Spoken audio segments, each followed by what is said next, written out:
இந்த நோட்ஸ் மேக்கிங்கை நான் எப்படி அதனோட டேஸ்ட்டை எப்போ நான் இது பண்ணேன் அப்படின்னா, நான் எடுத்த நோட்ஸில் இருந்து மட்டுமே 122 கொஸ்டின்ஸ் நான் அட்டன் பண்ணேன். அதுக்கப்புறம் நான் என்ன பண்ணேன்னா, ஃபஸ்ட்டு ரொம்ப வெறுப்பாக இருக்கும். இதை இந்த 4 பேஜை படித்து நான் நோட்ஸ் எடுக்கணும் அப்படின்னு ரொம்ப வெறுப்பாக இருக்கும். ஆனால் இருந்தாலும் நம்ம எடுத்து தான் ஆகணும் அப்படின்ற ஒரு சூழ்நிலைக்கு நம்ம வரும்போது, ஒரு 2 டைம் நோட்ஸ் எடுக்கும்போது கஷ்டமாக இருக்கும். ஒரு 3ஆவது டைம் நோட்ஸ் எடுக்கும்போது நம்ம அதில் எக்ஸ்பர்ட் ஆகிடுவோம். நான் நோட் மேக்கிங் எனக்கு இந்த நோட்ஸ் மேக் பண்ணுறது அப்படின்றது எனக்கு எப்போ இப்படி நோட்ஸ் மேக் பண்ணி படித்தா தான் நம்ம ஜெயிப்போம் அப்படிங்கிறது எப்போ தோணுச்சுன்னா, நான் என்னோடய எக்ஸாமில் ரொம்ப கம்மியான மார்க்ஸில் என்னோடய வெற்றியை மிஸ் பண்ணும்போது தான் எனக்கு நம்ம சரியாக படிக்கலை. அப்போ சரியாக படிக்கலை அப்படின்னா எதுவுமே நம்ம நோட்ஸாக எடுத்து வச்சு படிக்காமல் சும்மா புக்கில் அண்டர்லைன் பண்ணி மட்டும் படிச்சுட்டு போகிறோம். நோட் மேக்கிங்கோடைய பலம் அப்படின்னா அது நம்ம அந்த பர்சன் மெமரியே இல்லாத பர்சனாக இருந்தாலும் அந்த நோட் மேக்கிங் மூலமாக அந்த பர்சனுடைய மெமரி பவர் இன்க்ரீஸ் ஆகும். ஏன்னா என் மெமரி பவர் எனக்கு அப்படி இன்க்ரீஸ் ஆனதாக நான் ஃபீல் பண்ணுறேன். நம்ம ஒரு நோட்ஸ் எடுக்கிறது அப்படின்றது ஒரு ஆர்ட்டுன்னு நான் சொல்லுவேன். அது அதாவது ஒரு விஷயத்தை ஒரு டைம் படித்து நோட்ஸ் எடுக்க முடியாது, 2 டைம் படித்தாலும் எடுக்க முடியாது குறைஞ்சது. அதே மாதிரி நான் புக்கை ரெஃபர் பண்ணுறேன் அப்படின்னா இந்த நோட்ஸில் ஏதாவது டவுட் வரும்போது நான் புக்கை ரெஃபர் பண்ணுவேன். அதே மாதிரி நோட்ஸ் எழுதும்போது அந்த பேஜ் ஃபுல்லாக அந்த சைடு ஃபுல்லாக கவர் ஆகிற மாதிரி நோட்ஸ் எழுத மாட்டேன். எப்போவுமே 2 சைடும் கோடு போட்டு வச்சுட்டு அந்த சென்டர் போர்ஷன் மட்டும்தான் என்னோடய ரிட்டன் நோட்ஸுக்கு யூஸ் பண்ணுவேன். அந்த லெஃப்ட் சைடும் ரைட் சைடும் அடிஷ்னலாக ஏதாவது எழுதி வைக்கிறதுக்காக அந்த பிளேசஸ் நான் யூஸ் பண்ணிப்பேன்.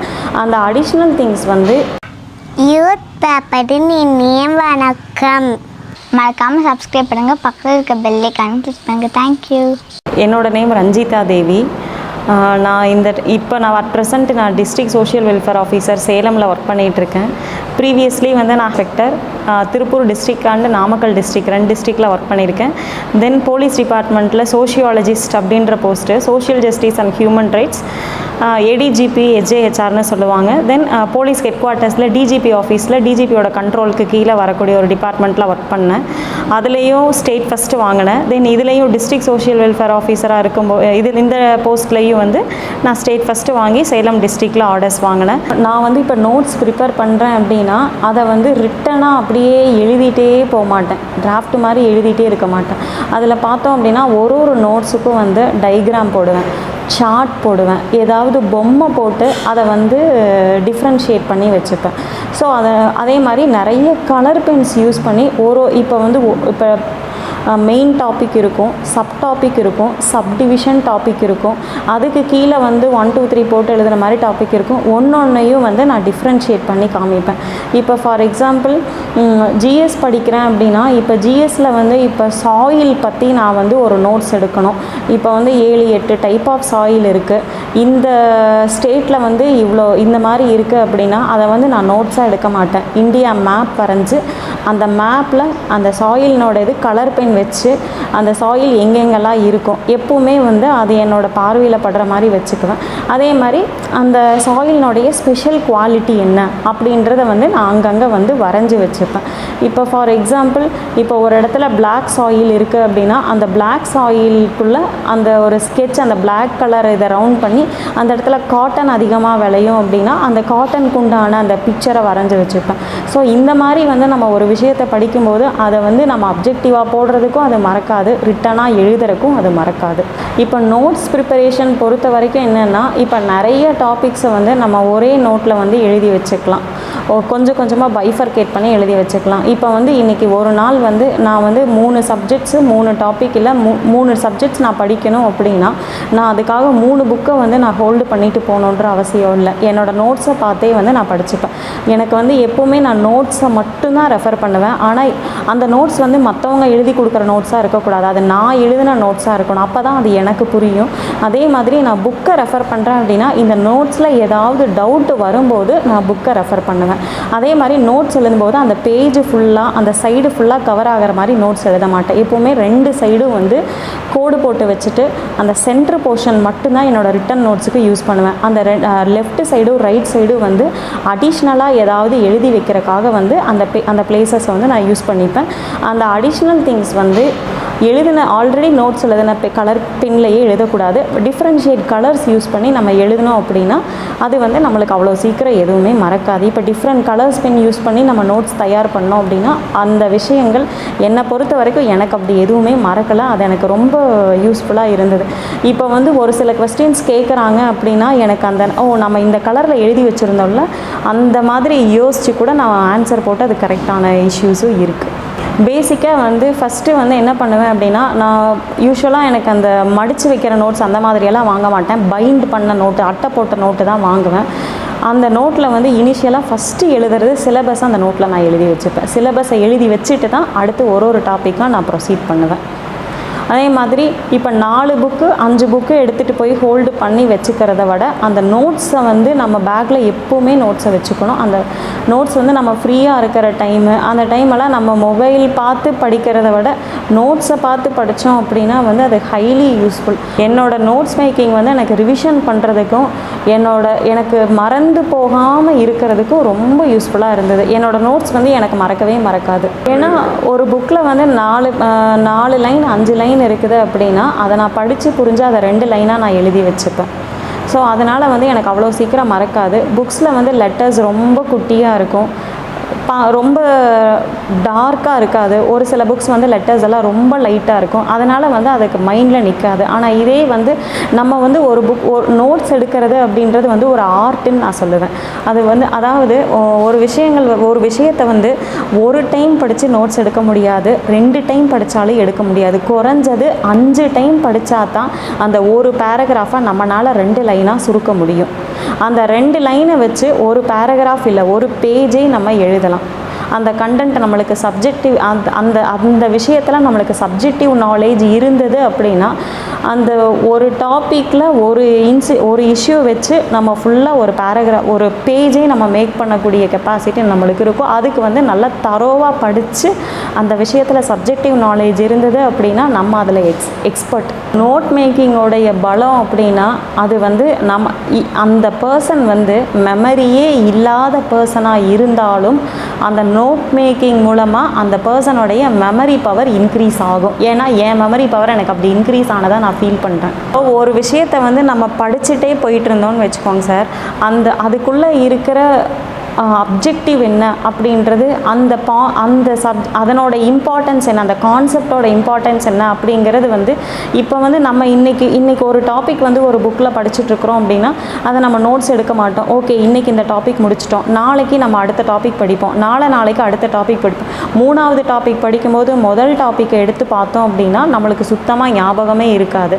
ஆனால் இதே வந்து நம்ம முதல் டாப்பிக்கையும் நோட்ஸ் எடுத்து 2வது டாப்பிக்கையும் நோட்ஸ் எடுத்தோம் அப்படின்னா 3வது டாப்பிக்கை படிக்கும்போது இதில் இருக்கிற பாயிண்ட்டை இங்கே எந்த இடத்துலையாவது கார்லேட் பண்ண முடியுமா அப்படின்ற கான்செப்ட் வந்து நம்ம வந்து நோட் மேக்கிங் பண்ணும்போது தாங்க சார் தெரியும். அதர்வைஸ் இப்போ இருக்கிற டிஎன்பிஎஸ்சியில் இப்போ கேட்குற எல்லா கொஸ்டின்ஸுமே வந்து அனலிட்டிக்கல் பாயிண்ட் ஆஃப் வியூவில் தான் கேட்குறாங்க. எந்த கொஸ்டினுமே வந்து டைரக்ட் கொஸ்டினே கிடையாது. ஒரு கான்செப்டை இன்னொரு கான்செப்டோட மேட்ச் பண்ணி தான் கேட்குறாங்க. அப்போ நோட் மேக்கிங் வந்து இஸ் ஹைலி யூஸ்ஃபுல். ஒரு கான்செப்டை இன்னொரு கான்செப்டோட இன்டகிரேட் பண்ணி படிக்கிறதுக்கு அது ரொம்ப யூஸ்ஃபுல்லாக இருக்கும் சார். ஏன் வந்து நான் நோட் மேக்கிங் எனக்கு இந்த நோட்ஸ் மேக் பண்ணுறது அப்படின்றது எனக்கு எப்போ வந்து இப்படி நோட்ஸ் மேக் பண்ணி படித்தா தான் நம்ம ஜெயிப்போம் அப்படிங்கிறது எப்போ தோணுச்சுன்னா, நான் வந்து என்னோடய எக்ஸாமில் ரொம்ப கம்மியான மார்க்ஸில் வந்து என்னோடய வெற்றியை மிஸ் பண்ணும்போது தான் வந்து எனக்கு வந்து நம்ம வந்து சரியாக படிக்கலை. அப்போ சரியாக படிக்கலை அப்படின்னா எதுவுமே வந்து நம்ம நோட்ஸாக எடுத்து வச்சு படிக்காம சும்மா புக்கில் அண்டர்லைன் பண்ணி மட்டும் படிச்சுட்டு போகிறோம். இப்போ நான் நோட் மேக்கிங் எடுத்து படித்ததுக்கு அப்புறம் என்னோட ஸ்கோர் மார்க் டெஸ்ட் எழுதும்போது ஸ்கோர் இன்க்ரீஸ் ஆச்சு. இதே நான் புக்கை மட்டும் வச்சு படிக்கிறப்போ என்னோடய மார்க் டெஸ்ட் எழுதும்போது ஸ்கோர் இன்க்ரீஸ் ஆகலை. ஆனால் கேட்பாங்க இப்போ வந்து இவ்வளோ வாஸ்ட் சப்ஜெக்ட்ஸ் இருக்குது, நான் எப்படி நோட்ஸ் எடுத்து படிக்கிறது அப்படின்றது. அந்த நோட்ஸ் எடுத்து படிக்கிறவங்களோட சக்ஸஸும் நோட்ஸ் எடுத்து படிக்காமல் அந்த எண்டிங்கில் வந்து சக்ஸஸை மிஸ் பண்ணவங்களுக்கும் அதுதான் வித்தியாசம். அதாவது இனிஷியலாக நான் வந்து என்ன பண்ணுவேன்னா ரொம்ப கஷ்டமான டாபிக்ஸை தான் வந்து ஃபஸ்ட்டு நான் நோட்ஸ் எடுத்துகிட்டு இருந்தேன். ஆனால் அந்த கஷ்டமான டாபிக்ஸ் வந்து ஈஸியான டாபிக்ஸை விட ரொம்ப ஈஸியாக போச்சு நான் நோட்ஸ் எடுத்ததுக்கு. அதாவது அது வந்து ஒன்ஸ் நம்ம வந்து நல்ல நோட்ஸ் எடுத்து நம்ம படித்து டேஸ்ட் பண்ணிட்டோம் அப்படின்னா அதுக்கப்புறம் லைஃப்பில் வந்து அதை வந்து மறக்கவே முடியாது.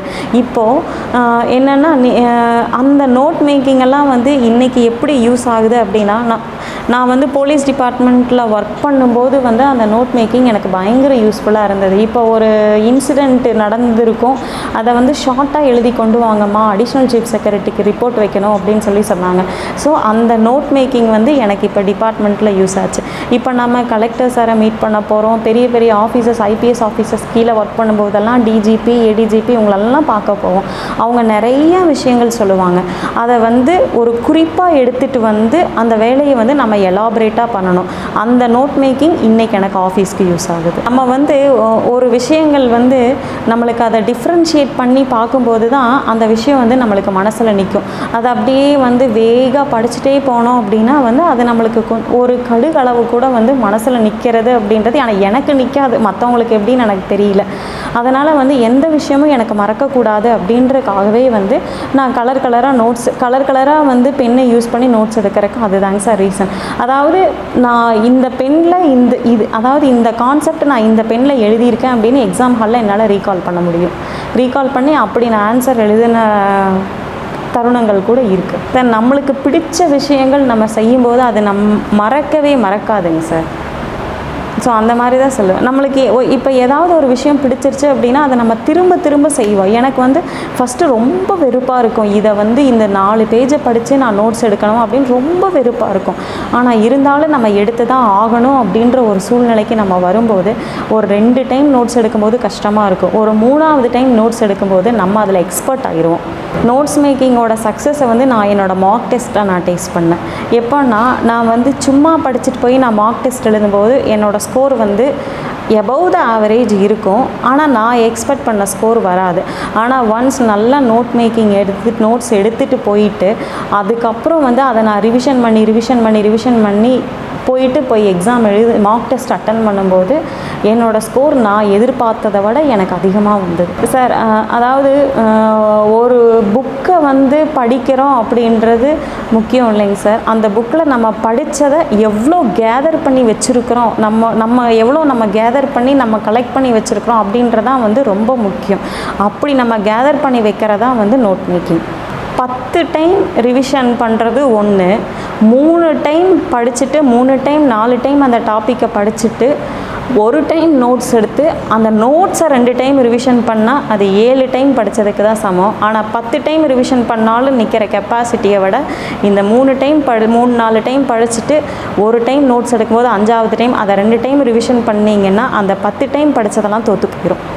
இந்த நோட்ஸ் மேக்கிங்கை நான் அதனோட டேஸ்ட்டை எப்போ நான் இது பண்ணேன் அப்படின்னா நான் எடுத்த நோட்ஸில் இருந்து மட்டுமே 122 கொஸ்டின்ஸ் நான் அட்டன் பண்ணேன். அதுக்கப்புறம் நான் என்ன பண்ணேன்னா நம்ம எடுத்த நோட்ஸ்லேருந்து இவ்வளோ கொஸ்டின்ஸ் வருது, அப்போ திரும்ப இந்த நோட்ஸை ரீமாடிஃபை பண்ணணும் அப்படின்னு சொல்லிட்டு மாடிஃபை பண்ணும்போது 130 கொஸ்டின்ஸ் பக்கம் வந்து என்னால் போட முடிஞ்சுது. ஆனால் 142 கொஸ்டின்ஸ் வந்து எனக்கு கரெக்டாக இருந்தது. இது வந்து என்னோடய நோட்ஸ் மேக்கிங்கோடைய ஒரே ஒரு தாரக மந்திரம்னா இதை தான் நான் சொல்லுவேன். இப்போ வந்து ஒரு பர்ஃபெக்ட் நோட் மேக்கிங் அப்படின்னா இப்போ ஒரு கான்செப்ட் இருக்குது அப்படின்னா அந்த கான்செப்ட் வந்து வாட் இஸ் வாட் அப்படின்றது வந்து அது வந்து நம்ம அந்த பார்த்திங்க அப்படின்னா அந்த ஃபஸ்ட்டு பேஜில் இன்ட்ரோடக்ஷன் அப்படின்னு சொல்லி கொடுத்துருப்பாங்க. அந்த இன்ட்ரோடக்ஷன் சில இதில் வந்து ஒரு பேஜ் கொடுத்துருப்பாங்க, சில இதில் ஒரு 2 பேராகிராஃப் கொடுத்துருப்பாங்க. நம்ம அதை தரோவாக அனலைஸ் பண்ணனா வாட் இஸ் வாட் அப்படிங்கிறது ஒரு 2 லைன் 3 லைனில் கவர் ஆகிரும். அதுக்கப்புறம் மற்ற ஆத்தர்ஸ் வந்து அதை பற்றி என்ன டெஃபினேஷன் கொடுத்துருக்காங்க அப்படிங்கும்போது different authors different type of definitions கொடுத்துருப்பாங்க. எக்ஸாமினேஷனில் எந்த டெஃபினேஷன் வேணாலும் கொடுத்து கேட்பாங்க. ஸோ அதை நம்ம எல்லாமே வந்து படித்து தான் ஆகணும். அதுக்கு ஏதாவது ஒரு கீவேர்டு மாதிரி யூஸ் பண்ணி இந்த ஆத்தர் இந்த டெஃபினேஷன் கொடுத்துருக்காங்க அப்படின்றத நம்ம படிச்சுக்குவோம். அதே மாதிரி அடுத்து அதனோட டைப்ஸ் என்ன, அந்த கான்செப்ட் எவ்வளோ டைப்ஸாக பிரிக்கிறாங்க, அதை எந்த ஆத்தர் எவ்வளோ டைப்ஸாக பிரித்து சொல்கிறாங்க. அதுக்கப்புறம் அந்த கான்செப்டோட தியரிஸ் ஒவ்வொரு ஆத்தர்ஸும் அதை வந்து தியரிட்டிக்கல் எக்ஸ்ப்ளனேஷன் மாதிரி கொடுத்துருக்காங்க. கொடுத்துருப்பாங்க, அதை வந்து பார்க்கணும். அதனோட காசஸ் என்ன, எஃபெக்ட் என்ன, இப்போ ப்ரெசண்ட்டு ட்ரெண்டில் அதனோட காசஸ் என்ன, எஃபெக்ட் என்ன அப்படின்றது. இதுதான் சோஷியாலஜியில் வரக்கூடிய ஒரு ஹெட்டிங்கோடைய பாயிண்ட்ஸ். இதை பேஸ் பண்ணி தான் இருக்கும். டிஎன்பிஎஸ்சியில் அவங்க கேட்குற கொஸ்டின்ஸும் what is what, definition, different type of authors, அதை டிஃப்ரெண்ட் டைப்ஸாக சொல்லியிருப்பாங்க. அதே மாதிரி ஒவ்வொரு ஆத்தர்ஸும் டிஃப்ரெண்ட் தியரிட்டிக்கல் எக்ஸ்ப்ளனேஷன்ஸ் கொடுத்துருப்பாங்க. அதனோட காசஸ், அதனோட எஃபெக்ட், இப்போ ப்ரெசன்ட் ட்ரெண்டுக்கு ஹவு இட் இஸ் அப்ளிகபிள், இதுதான் அந்த நோட்ஸ்குள்ளே எல்லாமே இருக்கும். இந்த தெரிஞ்சு வச்சுக்கிட்டோம் அப்படின்னா என்ன மாதிரி கொஸ்டின்ஸ் கேட்டாலும் அதை எப்படினாலும் நம்ம ஆன்சர் பண்ணலாம், எழுதலாம். சார், அதாவது என்னென்னா நோட் மேக்கிங்கை பொறுத்த வரைக்கும் என்னன்னு பார்த்தீங்கன்னா அது ஃபுல்லாக வந்து நம்ம படித்து அதை புரிஞ்சுக்கிற விதத்தில் தாங்க சார் இருக்குது. ஃபஸ்ட்டு டைம் படிக்கும்போது ரொம்ப கடுப்பாக வரும். செகண்ட் டைம் படிக்கும்போது ஓகே இதில் என்ன தான் இருக்குது, படித்து பார்க்கலாமே அப்படின்றது தோணும். தேர்ட் டைம் படிக்கும்போது ஓகே இதை நம்ம படித்து தான் ஆகணும், அது வந்து இவ்வளோ நாள் நம்மளுக்கு புரியாமல் இருந்தது இப்போ புரியும். ஃபோர்த்து டைம் படிக்கும்போது அந்த கான்செப்டை பற்றி நீங்களே இன்னொருத்தங்களுக்கு எக்ஸ்பிளைன் பண்ணுவீங்க. ஃபிஃப்த்து டைம் நீங்கள் நோட்ஸ் எடுப்பீங்க. சிக்ஸ்த்து செவன்த்து டைம் ரிவைஸ் பண்ணுவீங்க. அதுக்கப்புறம் நம்ம அந்த டாபிக், அந்த கான்செப்ட்லாம் நம்ம எக்ஸ்பர்ட்டாக இருப்போம். எந்த கேள்வி கேட்டாலும் நம்ம பதில் சொல்லுவோம். அதனால தான் சொன்னேன், குறைஞ்சது 3 டைம் 4 டைமாவது வாசிச்சுட்டு தாங்க சார் நோட்ஸ் எடுக்கணும். அப்படி தான் நான் எடுத்தேன். நோட் மேக்கிங்கில் செய்யக்கூடாத விஷயம் வந்து அதில் புக்கில் இருக்கிறத பார்த்து அப்படியே எழுதிட்டே வரக்கூடாதுங்க சார், ஒன்று. அதே மாதிரி அந்த நோட்ஸை வந்து 4 லைன் 5 லைன் வேகாக எழுதக்கூடாது. அதை பிரித்து சென்டென்ஸ் ஃபார்மில் எழுதணும். இப்போ ஏதாவது ஒரு ஆத்தர்ஸ் ஒரு டெஃபினிஷன் சொல்லியிருக்காங்க அப்படின்னா அந்த ஆத்தரோட பேர் ஒரு கலரில் எழுதணும், அந்த கொட்டேஷன் வந்து ஒரு கலரில் எழுதி இது சொல்லணும். இப்போ வந்து அதே ஆத்தர் வேறு கான்செப்டை பற்றியும் சொல்லியிருப்பார். அதுக்கு தான் வந்து நான் லெஃப்ட்டு ரைட்லேயும் வந்து கேப் விட்டுருப்பேன்னு சொன்னேன் இல்லைங்களா, அதை அந்த இடத்துல தனியாக ஹைலைட் பண்ணி ஒரு பென் வச்சுருப்பேன். அந்த மாதிரி எழுதுவேன். ஆனால் என்னோடய நோட்ஸை பார்த்தா கலர் பென்ஸில் எழுதி வச்சுருப்பேன். ஸோ எனக்கு அந்த மாதிரி எழுதும்போது தான் வந்து என்னால் ரிவைஸ் பண்ண முடிஞ்சது. அதை அப்படியே ரீகால் பண்ணி என்னால் எக்ஸாமில் ஒரு அவுட்புட் கொடுக்க முடிஞ்சுது.